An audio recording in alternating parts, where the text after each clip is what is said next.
Yeah, hey guys, it's, Jesus, it's Jesus and End Time 777 here.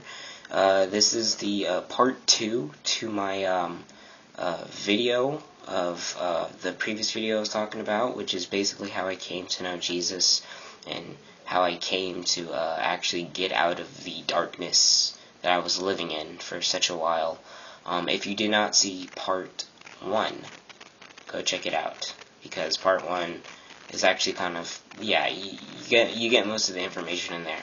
But then again, I'm pretty sure you guys will see this because I would upload these at the same time.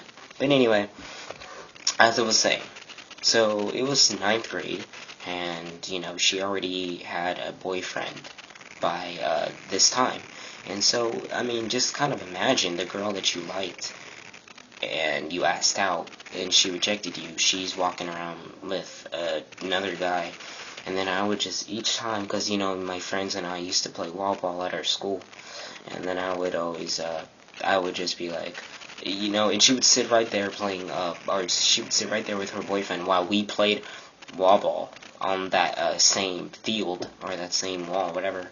And she would just sit about 20 feet away from us with her boyfriend, and you could, see them kissing and all that stuff. And there's been times where I would just get my backpack and not even tell my friends I'm leaving, and then I would just kind of leave. And then, I'd feel like walking around the school just crying. And then when I got home, I would just start crying. I mean, my parents didn't know about it. I would, be on the bed and wonder, I was like, what is wrong with me?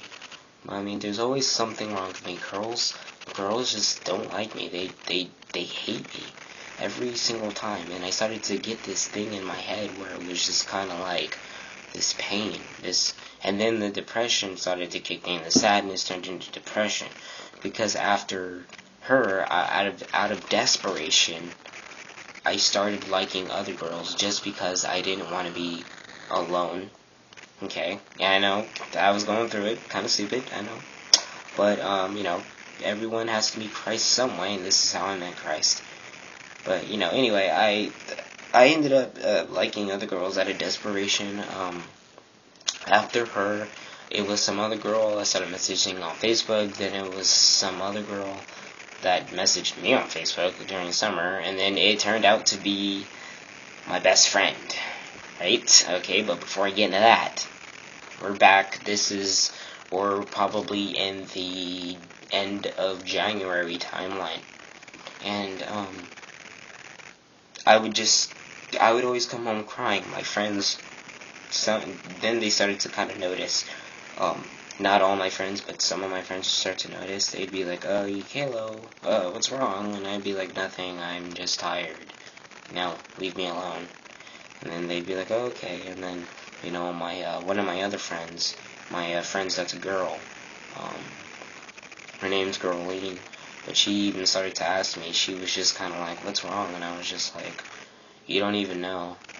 And then, people I told this to, they were just like, "Oh man, you'll get over it." And I was like, "You don't know, man. This is like the 5th time that I've been rejected. I'm sick and tired of it. I don't know what I'm always doing.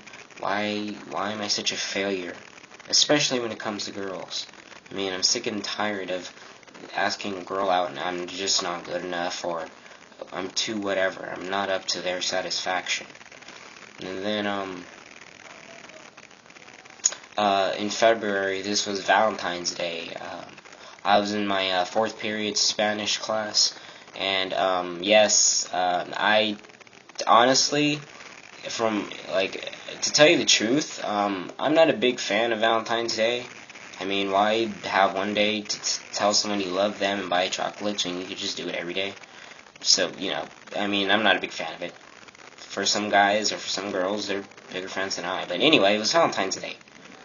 And Madison was in that class, and she had all these balloons and, I forget what else. She had, I think, a stuffed animal. It was about half my size. I'm pretty tall. I'm like 5'7" or 8.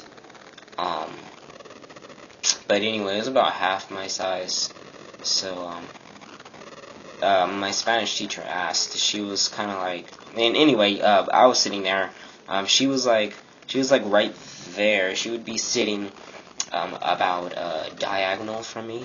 So she was about right there. She was about like 5 feet away, because she was like a different desk aisle. And then anyway, my Spanish teacher asked to her, she was like, so, how many months has it been? And she started going on, Madison.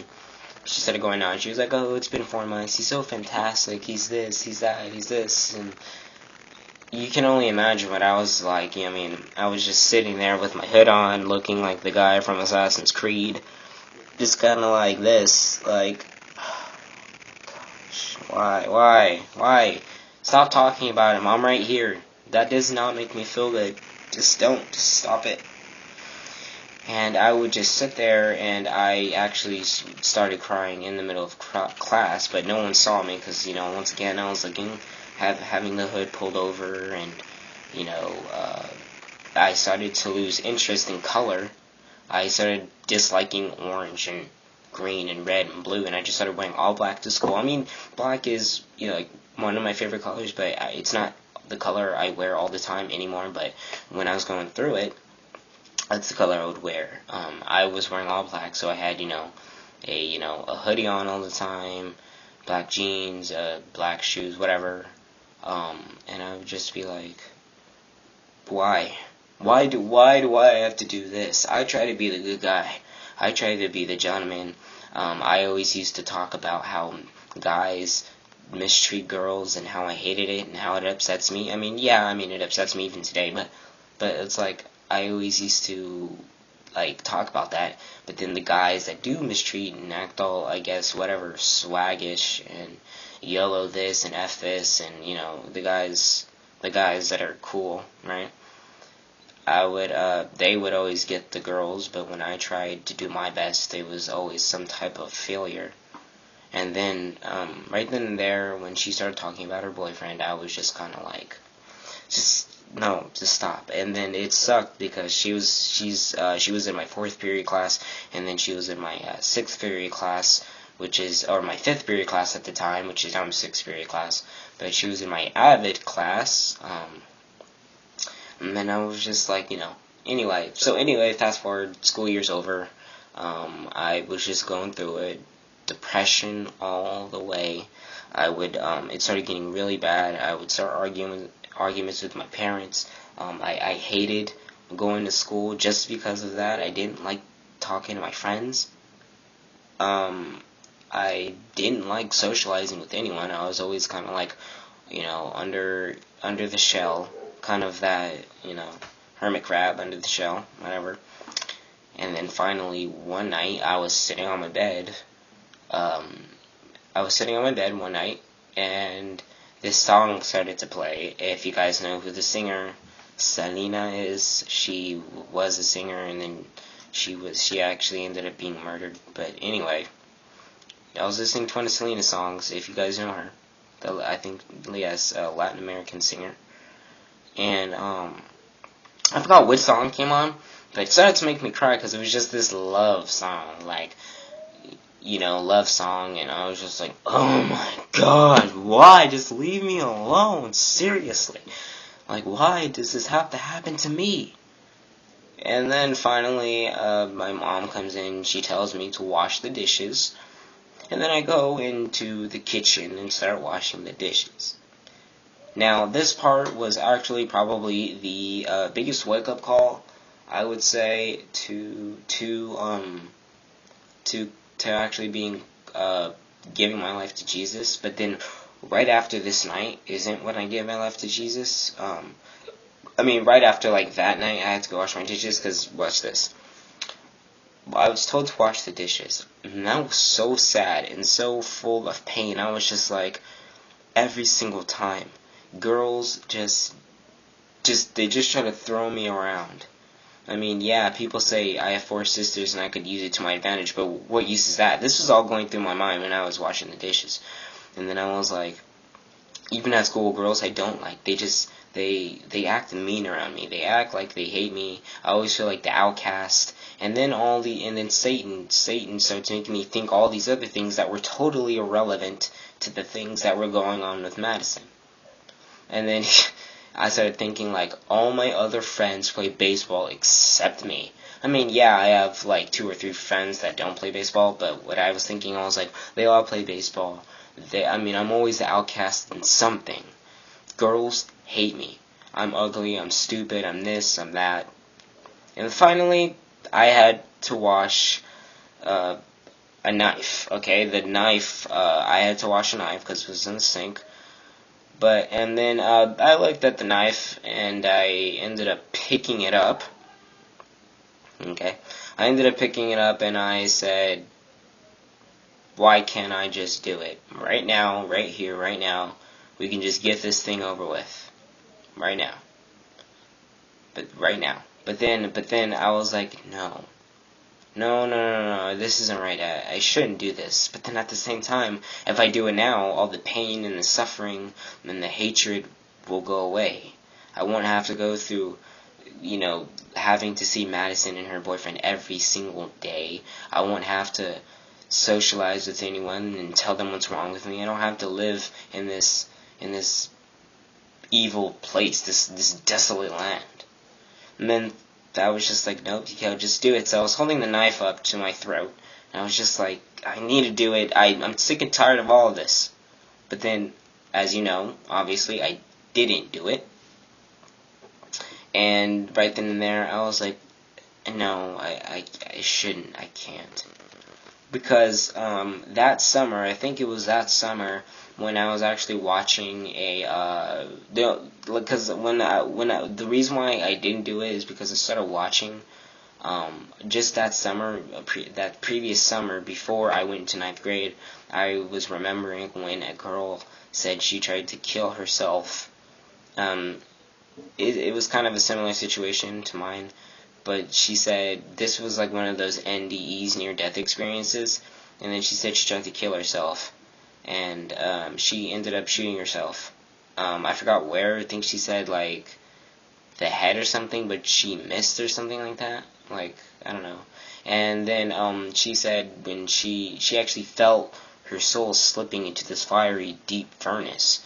And then she was like, she was telling the guy who was talking to her, she was like, yeah, and when I killed myself, I didn't escape pain, I didn't escape suffering, I didn't escape depression, but when I felt myself in hell, like she said she actually took a visit down to hell, near-death experience, she said, I became pain, I became depression, I became hatred, I became all the things I strived not to be anymore.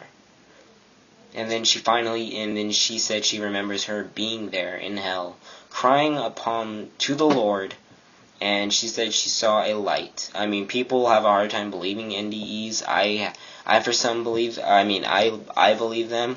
I believe in the power of Christ.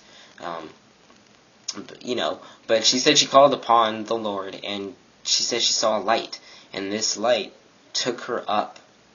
And next thing you know, she was back in conscious, and I guess there were people around trying to help her, I guess, because her neighbors or whatever heard the gunshot, and then I was just like, no. So that's what I was thinking, and then I put the knife down. And I was like, no, I can't do it.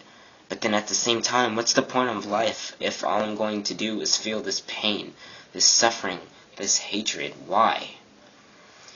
And then finally, skip ahead, I ended up asking one of my best friends out, like I said, out of desperation, and she said no, and then she was just like, and that added to the fire, and then she was like, I used to, you're my best friend, and all this stuff, and then I was just like, why? Seriously, come on, it's me. Your best friend here, and then she was just like, no, I'm sorry, I don't like you like that, and and then I was just kind of like, it's always something. I'm finally done, I'm finally done with my life. That's what I was thinking. So it's almost 15 minutes, so stay tuned for the next video. Thank you for watching, and God bless.